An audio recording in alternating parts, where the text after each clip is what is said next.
ओम नमः शिवाय।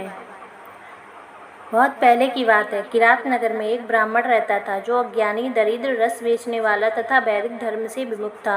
वह स्नान, संध्या आदि कर्मों से भ्रष्ट हो गया था और वेश्यावृत्ति में तत्पर रहता था। उसका नाम था देवराज। वह अपने ऊपर विश्वास करने वाले लोगों को ठगा करता था।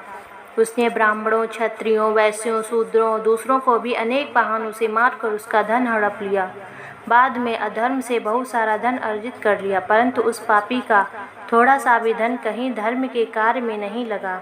एक दिन वह ब्राह्मण एक तालाब पर नहाने गया। वहाँ शोभावती नाम की एक वेश्या को देखकर अत्यंत मोहित हो गया। वह सुंदरी भी उस धनी ब्राह्मण को अपने भसीभूत होकर जानकर प्रसन्न हुई। आपस में बातचीत करने से उनमें प्रीति उत्पन्न हो गई। उस ब्राह्मण ने उस वेश्या को पत्नी बनाना चाहा। उस वेश्या ने उसे पति बनाना स्वीकार कर लिया। इस प्रकार कामवश होकर वे दोनों बहुत समय तक विहार करते रहे।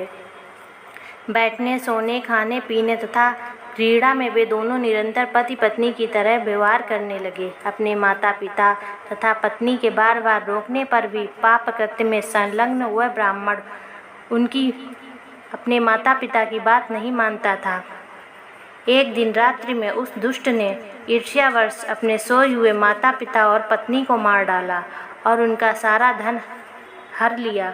वेश्या में आसक्त चित्त वाले उस कामी ने अपने पिता आदि का सारा धन उस वेश्या को दे दिया। वह पापी अभक्ष्य, भक्षण तथा मद्यपान करने लगा और वह नीच ब्राह्मण उस वेश्या के साथ एक ही पात्र में सदा झूठा भोजन करने लगा।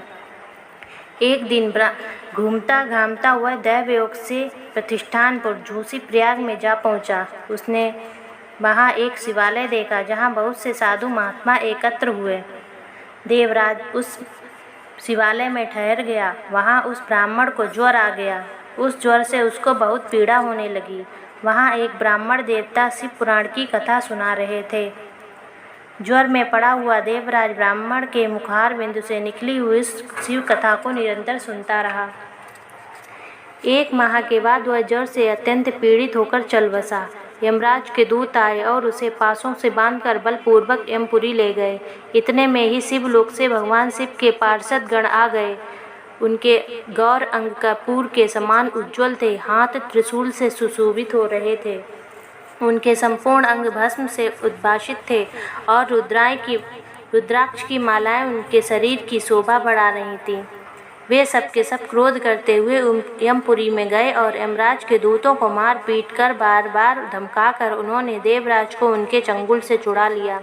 अत्यंत अद्भुत विमान पर बैठाकर जब वे शिवदूत कैलाश जाने को उद्यत हुए, उसी समय यमपुरी में बड़ा भारी कोलाहल मच गया। उस कोलाहल को सुनकर यमराज अपने भवन से बाहर आए। साक्षात दूसरे रुद्रों के समान प्रतीत होने वाले उन चारों दूतों को देखकर धर्मज्ञ धर्मराज ने उनका विधि पूर्वक पूजन किया। यम ने ज्ञान दृष्टि से देखकर सारा वृतांत जान लिया। उन्होंने भय के कारण भगवान शिव के उन महात्मा दूतों से कोई बात नहीं पूछी।